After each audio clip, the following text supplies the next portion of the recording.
everybody, I'm back. So it's been a bit, and I was resetting myself for my new messages coming.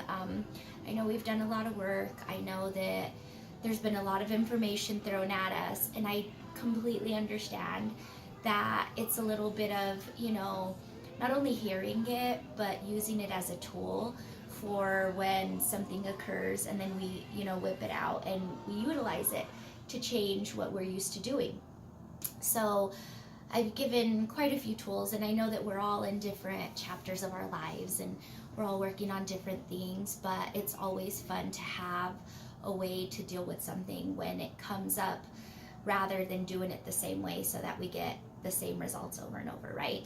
So I know one of the bigger ones for me has been breaking the cycle, changing some of my previous habits of dealing with others that I care about and I love.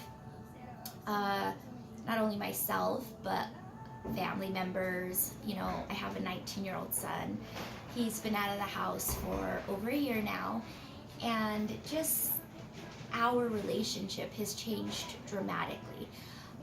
There's a giant hole in my heart, just literally growing up with him, raising him. Every part of my day, my mind was always, what's in his best interest? What do I have to do for him to protect him, to give him a good life? What do I need to teach him? And hovering and protecting and, just making sure that he has the tools that he needs for the future. And then all of a sudden, cold turkey, he's on his own and I can't see him. I'm not seeing him at night. Did he eat? Did he brush his teeth? Is he warm when it's cold outside? Is he, stressed out about bills? What relationships does he have? Those things are all in my mind, but I can't call every night and ask all of these questions. I can't continuously make those decisions for him or help him with them, because at some point he's going to have a family. He's going to have people that he's responsible for, that he has to instinctually know how to look out for, where, mother-in-law can't be all in the business asking these questions and getting in there, because it's his life. It's, I have to trust that I set him up for this next chapter. And it's hard. It's hard for me. I'm sure it's hard for him, wondering, Mom hasn't called. She used to make me my dinner. She used to buy me my socks. He asked for socks for Christmas because I've been the sock purchaser. You don't think about these things until it's actually coming up as what happened. And as a mother, because I love him and I believe in him, I have to allow him to learn and grow, even though it's killing me. And, other relationships too, family members, I love them so much. But I have to detach, because I enabled the behavior. I enabled the way they treated me, which then encouraged them to treat others that way. And it was a little bit of enabling of something that wasn't so good, And it's okay to pull back and detach when they aren't understanding that they have to make changes.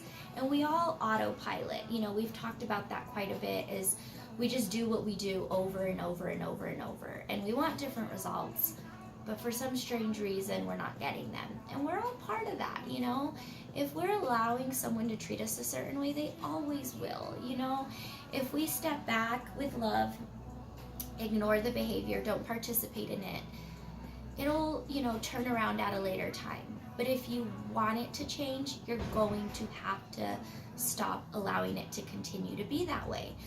That's one of my big things. So I've been kind of sitting back on my new changes with my new tools, really doing a lot of research to get the tools so that when something spirals out of control, and then I'm like, okay, where's my tools? What do I got to do to get out of this? How can I handle it differently? What are my long-term goals? What do I want in the future? Obviously, it's nothing that I've already had or learned. I've already learned it. You can't rewrite the past. But what did I learn from it?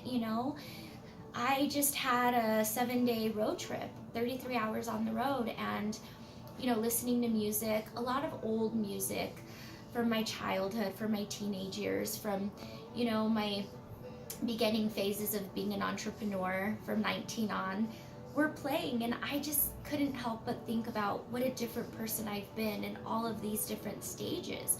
The way I used to think, the people I used to have around me, the things I had to do for survival, the beliefs I had.